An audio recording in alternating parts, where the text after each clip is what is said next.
أعوذ بالله من الشيطان الرجيم.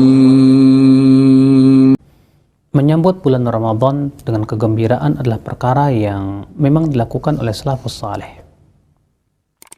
Dahulu para sahabat ketika datang bulan Ramadan, mereka saling mengucapkan selamat kepada satu sama lainnya. Sebagai kegembiraan mereka dengan datangnya syahrun azim, di sebuah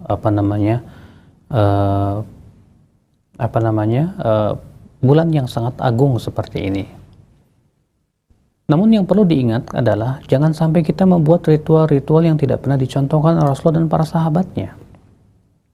Kenapa? Karena pertama, Rasulullah dan para sahabatnya orang yang paling gembira dengan datangnya bulan Ramadan. Mereka pun juga orang yang paling memaksimalkan ibadah di bulan Ramadan. Akan tetapi tidak pernah dinukil kepada mereka bahwa mereka melakukan ritual-ritual tertentu. Seperti yang disebutkan tadi, berkumpul bersama, berdoa bersama. Kalau itu baik, tentu Rasulullah dan para sahabatnya sudah mendahuluinya. Tapi ketika mereka tidak melakukan itu, yang menjadi sebuah pertanyaan adalah apakah kita lebih tahu tentang kebaikan daripada mereka? Apakah kita lebih semangat kepada kebaikan daripada mereka? Kalau jawabnya tidak, maka kalau mereka saja tidak melakukan, tidak perlu kita lakukan. Karena ibadah adalah merupakan hak Allah dan tidak boleh kita beribadah kepada Allah sesuai dengan selera kita. Tapi kita beribadah kepada Allah sesuai dengan apa yang Allah cintai dan ridhai. Maka ini jangan sampai kita mengada-ngada suatu ibadah yang tidak pernah disyariatkan oleh Allah dan Rasulnya. Naam, kita bergembira. Kita pun juga berusaha untuk menyebarkan kegembiraan kita, dan memberitahukan akan datangnya bulan yang mulia ini kepada kaum muslimin, dan memberikan kabar gembira kepada mereka dengan pahala yang besar, supaya kaum muslimin mereka mau berlomba-lomba dalam kebaikan di bulan Ramadan ini.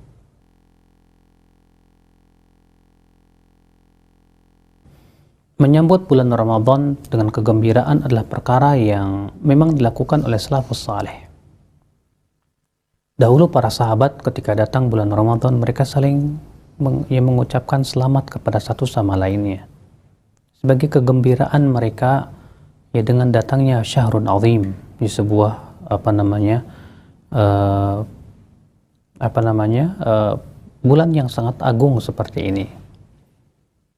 Namun yang perlu diingat adalah jangan sampai kita membuat ritual-ritual yang tidak pernah dicontohkan oleh Rasulullah dan para sahabatnya. Kenapa? Karena pertama, Rasulullah dan para sahabatnya orang yang paling gembira dengan datangnya bulan Ramadan. Mereka pun juga orang yang paling memaksimalkan ibadah di bulan Ramadan. Akan tetapi tidak pernah dinukil kepada mereka bahwa mereka melakukan ritual-ritual tertentu. Seperti yang disebutkan tadi, berkumpul bersama, berdoa bersama. Kalau itu baik, tentu Rasulullah dan para sahabatnya sudah mendahuluinya. Tapi ketika mereka tidak melakukan itu, yang menjadi sebuah pertanyaan adalah apakah kita lebih tahu tentang kebaikan daripada mereka? Apakah kita lebih semangat kepada kebaikan daripada mereka? Kalau jawabnya tidak, maka kalau mereka saja tidak melakukan, tidak perlu kita lakukan.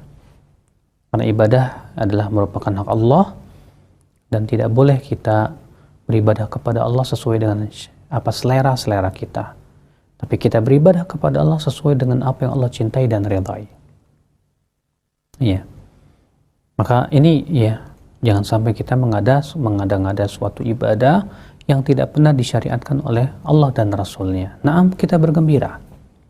Kita pun juga berusaha untuk menyebarkan kegembiraan kita, dan memberitahukan akan datangnya bulan yang mulia ini kepada kaum muslimin, dan memberikan kabar gembira kepada mereka dengan pahala yang besar, supaya kaum muslimin mereka mau berlomba-lomba dalam kebaikan di bulan Ramadan ini.